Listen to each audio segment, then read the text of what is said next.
కారం రంగు రుచితో ఉంటుంది. ఆచి మిరపపొడి అదరగొట్టే కారం రంగు రుచి.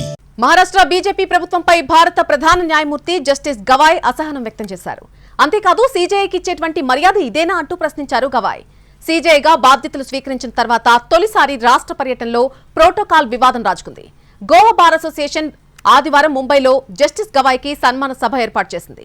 దీనికి హాజరయ్యేందుకు జస్టిస్ ముంబైకొచ్చారు.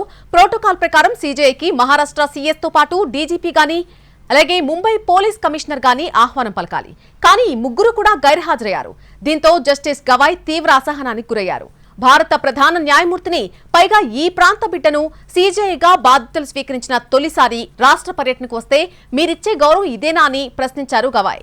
ప్రజాస్వామ్యంలో 3 స్తంభాల మధ్య పరస్పర గౌరవం ఉండాలని, 3 స్తంభాలు సమానమేనని అన్నారు. అయితే తాను ఇలాంటి చిన్న చిన్న విషయాలను ఎత్తి చూపాలని అనుకోవడం లేదని, కానీ ఇది ఒక వ్యవస్థ మరొక వ్యవస్థకి ఇచ్చేటువంటి గౌరవానికి సంబంధించిన అంశమని చెప్పారు.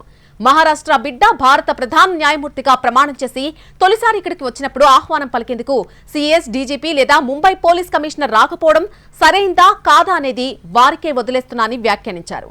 మరోవైపు సుప్రీంకోర్టు, రాష్ట్రపతి మధ్య ప్రస్తుతం సంఘర్షణ వాతావరణం కొనసాగుతోంది.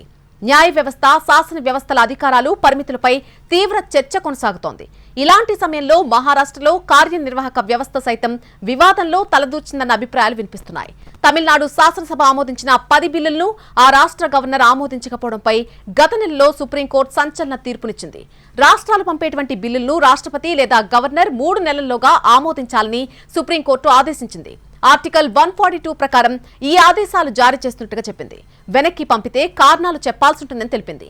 ఈ తీర్పుపై రాష్ట్రపతి ద్రౌపది ముర్ము సమీక్ష చేసి రాష్ట్రపతికి, గవర్నర్లకు కోర్టులు ఎలా గడువు నిర్దేశిస్తాయో తెలపాలని సుప్రీంకోర్టును కోరారు.